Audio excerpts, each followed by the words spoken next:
We know that there are three ways in which we can find the average of any given data. First is the mean, second is the median, third is the mode. Now mean is the exact way in which we get the exact average. Second, median is the way in which we get the approximate average, and mode is the way in which we get a very approximate kind of average. In this video, we will talk about mean, how to find the mean of any grouped data. There are three ways to do that. First is direct method. Second is shortcut method, or also known as assumed mean method. And third is the step deviation method. If it is not mentioned in the exam, you can use any method. All the methods will give you the same answer. We'll do one question and we'll apply all the three methods in the same question and we'll get the same answer. So let's start with the question. So let us start with the first method, which is the direct method. So in every question, you'll be given the class interval and the frequencies. So first thing that we have to do is we have to find the class mark. Now what is class mark? Class mark is the average of upper limit and lower limit. So we have to just add them up and divide by 2. So it will always, the class mark is upper limit plus lower limit upon 2. So 30 plus 20, that is 50. 50 by 2 is 25.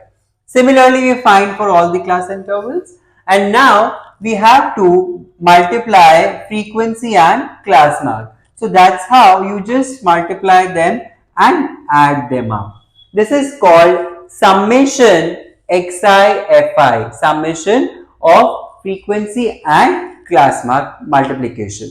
And we divide that by sum of all the frequencies. So summation XI-FI upon summation FI, so 2480 upon 50, that is equal to 49.6.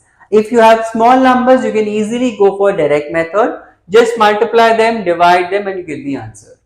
The second method is shortcut method or assumed mean method. In this method, we first assume any of the class mark values as the mean. This becomes our assumed mean. Now you can choose any value of your choice, but we prefer to use or choose the middle, any of the middle values, so that the calculation becomes easier for us. So here we first find the deviation. Deviation is your class mark minus assumed mean. So it will be minus 20, minus 10, 0, 10, 20, 30. So that's how you calculate the deviation. And then we multiply deviation and frequency. Always remember, you are supposed to multiply that along with the sign, and while adding it, make sure you choose the sign along with the, like you have to use the sign also. So in this case it is minus 260 plus this entire value, so we actually subtract them and we get the answer as 230. So 230 is my summation of frequency into deviation. So the formula for assumed mean method is different from what we had in direct method. It is A plus, that is assumed mean, plus summation FD upon summation F. Summation FD is your 230. Summation F, that is frequency, summation of all the frequencies, is 50. So it is 45 plus 230 by 50, which comes out as 49.6. This answer is same as what we got in the direct method. So you can choose any method, you get the same answer. The third and the last method is step deviation method. So we have to find out everything up till deviation, like what we did in the assumed mean method. We just have to introduce one more variable here, that is t, which is the ratio of deviation upon I. Now what is I? I is the class size, which is your 30 minus 20, that is 10. So that will remain constant for all the class intervals. So in this case, I is equal to 10 here. So we just divide this by 10. So minus 2, minus 1, 0, 1, 2 and 3. Now in the last column, we multiply frequency and this variable t. So that will be minus 20, minus 6 and so on, and we just add them up. Again, remember, you are supposed to be careful about these signs as well. So we get 23 as the addition of ft. So we just apply this formula. Now this is the formula for step deviation method. That is A plus summation ft upon summation f into I. I is the class size.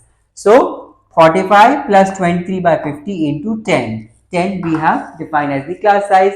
So we just have to calculate that and we get the answer as 49.6, which is the same answer what we got in the direct method as well as the assumed mean method. So whichever method you follow, you'll get the same answer, but make sure you read the question properly. If the method is specified, you have to use that method only. Now, let us take one very important type of question from this topic, that is missing frequency topic. So here you will be given some missing frequency here, like for example either 1 or 2, that is the max will be given as unknown frequencies. I have taken a case where 2 frequencies are unknown to me, and the question is find f1 and f2 if the mean of 120 observation, that means the sum of all the frequencies is 120 and the mean is 50 here. So we just have to first draw a table. So this will be the information that is given to you, that is class interval and the frequency. So first what we do is we find the class mark. Now for the missing frequency question, remember that you have to go only for the direct method. So we just simply multiply the class mark, that is the middle value, into the frequency. So it is 10 into 17, that is 170. 30 into f1 is 30 f1 and so on.